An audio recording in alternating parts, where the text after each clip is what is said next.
오늘의 말씀 창세기 37장 1절부터 11절 말씀. 하나님 아버지, 화요일 아침 이 시간에도 주님의 은혜를 탐험으로 주님 앞에 나오게 하시니 감사합니다. 이 시간에도 우리 모두에게 말씀을 통해 하나님의 음성을 들려주옵소서. 예수의 거룩하신 이름으로 기도합니다. 아멘. 할렐루야. 성경 성도 여러분, 오늘 하루도 하나님의 은혜와 평강이 여러분 삶에 넘쳐나길 축복합니다. 오늘 우리에게 주시는 하나님의 말씀은 창세기 37장 1절에서 11절까지의 말씀입니다. 야곱과 라헬 사이에 태어난 요셉의 이야기가 시작됩니다. 요셉은 야곱의 자손이 하나님이 예비하신 애굽 땅으로 들어가는 중요한 연결고리 역할을 하죠. 이 이야기의 서막은 요셉의 꿈과 그로 인한 갈등으로 시작되고 있습니다. 오늘 본문은 요셉의 이야기를 시작하면서 야곱의 족보라고 밝힙니다. 1절 2절 야곱이 가나안 땅 곧 그의 아버지가 거류한 땅에 거주하였으니 야곱의 족보는 이러하니라. 요셉이 17세의 소년으로서 그의 형들과 함께 양을 칠 때 그의 아버지 아내들 비라와 실바의 아들들과 더불어 함께 있었더니 그가 그들의 잘못을 아버지에게 말하더라.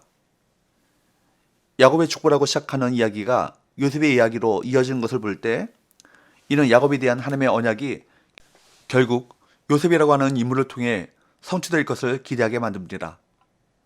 아브라함으로부터 시작된 하나님의 언약이 야곱의 12아들 중 요셉을 중심으로 흐르게 된 것입니다.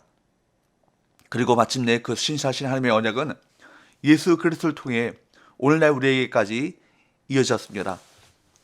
야곱이 외삼촌 라반의 집에 있을 때 태어난 요셉은 이제 17세가 되었습니다.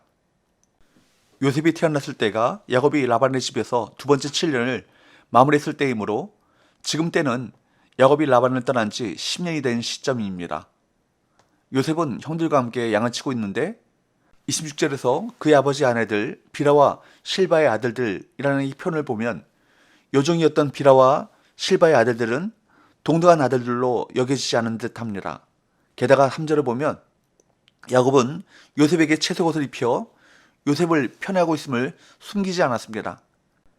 야곱은 죽은 라헬만을 사랑했고 요셉과 베냐민만을 자기 아들들로 여겼던 것입니다. 야곱의 심정은 이해할 수 있지만 아들들을 차별하고 그 편애를 노골적으로 드러내기까지 한 것은 분명 야곱의 잘못이었습니다. 어쩌면 4절에서 말씀하는 것처럼 다른 아들들이 요셉을 미워하게 된 것은 당연한 결과였습니다. 이 문제를 알고 계시던 하나님은 마치 아브라함에게 이삭을 바치라 하셨듯이, 그리고 이삭이 야곱을 20년 동안이나 멀리 떠나보내게 하셨듯이 요셉을 향해 특별한 섭리를 펼치심으로 이 가정의 문제를 드러내시고 치유하시는 수술을 시작하셨습니다. 하나님은 요셉에게 두 번의 꿈을 꾸게 하시죠.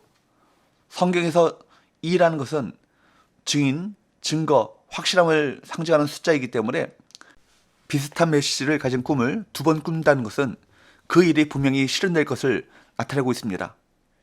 17세였던 요셉은 자기 꿈을 형들에게 말했을 때 어떤 문제가 생길지 예상하지 못했던 것으로 보입니다. 7절을 보면 그가 꾼 첫 번째 꿈은 밭에서 곡식단을 묶는데 자기가 묶은 곡식단이 일어서고 형들이 묶은 곡식단들은 요셉의 단에게 절을 하는 것입니다. 9절을 보면 요셉이 두 번째 꾼 꿈은 해와 달과 별들이 있었는데 해와 달과 11개의 별들이 자기에게 절을 했다는 것입니다. 좀 상식에 맞지 않는 꿈이죠. 형제들이 자기에게 와서 절을 하고 심지어 부모까지도 자기에게 절을 하는 꿈을 꾼 것입니다.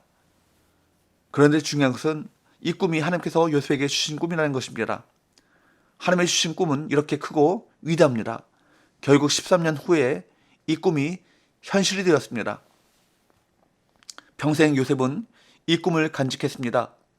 형들의 미움을 받아 애굽의 시위대장 보디발의 집에 노예로 팔려갔지만 요셉은 좌절하지 않았습니다. 그에겐 하나님이 주신 꿈이 있었기 때문입니다. 하나님께서 주신 이 꿈 때문에 요셉은 역경과 모함과 위기 속에서 살아남을 수 있게 됩니다. 오늘 본문에서 요셉은 자기가 꾼 꿈을 믿음으로 받아들이고 꿈을 꾸게 하신 하나님을 신뢰하기 시작했습니다. 꿈에는 두 종류가 있죠. 하나는 사람들 자신이 맞는 꿈이 있습니다. 예를 들면 어릴 때 가난하게 산 사람은 부자가 되고픈 꿈을 가집니다. 이것은 인간의 꿈이죠. 나의 욕망으로부터 온 꿈인 것입니다. 이런 꿈을 가리켜 야망이라고 말합니다. 그러나 하나님께로부터 온 꿈이 있습니다. 우리는 이 꿈을 비전 혹은 묵시라고 말하기도 합니다. 오늘 성경에 나타난 요셉의 꿈은 요셉 자신이 만든 꿈이 아니었습니다. 하나님이 주시고 하나님이 꾸게 하신 꿈, 바로 비전이었습니다. 우리는 하나님이 주신 꿈을 꾸어야 합니다. 자신이 만든 꿈, 자신의 욕망으로부터 나온 꿈이 아니라 하나님이 주신 꿈을 꾸어야 할 것입니다. 그런데 하나님의 꿈은 일반적으로 사람들이 잘 이해하지 못할 수 있습니다. 때때로 인간의 이성과 상식에 맞지 않을 수 있습니다. 이런 꿈은 미래에 일어날 일에 대한 암시기도 합니다. 비록 사람들이 이해하지 못해도 하나님이 꾸게 하신 꿈이라면 반드시 이루어질 것입니다. 사랑하는 여러분, 여러분에게는 이런 하나님이 주신 꿈이 있습니까? 여러분이 만든 꿈, 야망 말고 하나님이 꾸게 하신 그 꿈이 있습니까? 나이 들어도 없어지지 않는 꿈, 가난하고 배운 것이 없어도 가슴을 설리게 하는 그런 하나님이 주신 꿈이 있습니까?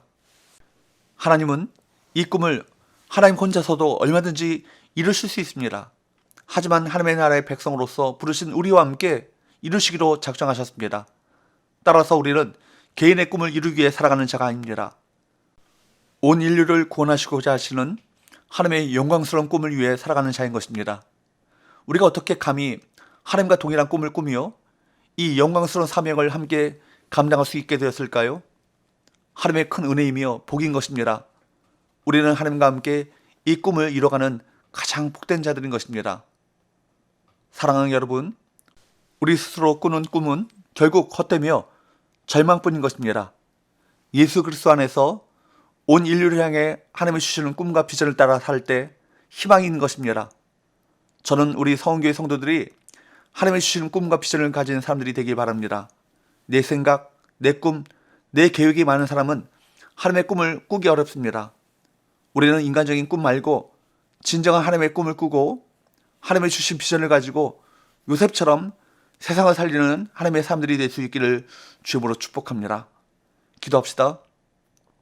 하나님 아버지, 하나님께서 우리에게 주신 꿈을 마음에 품고 고난과 역경 속에서도 믿음으로 귀한 사명을 충성스럽게 감당하게 하여 주옵소서. 예수님의 거룩하신 이름으로 기도합니다. 아멘.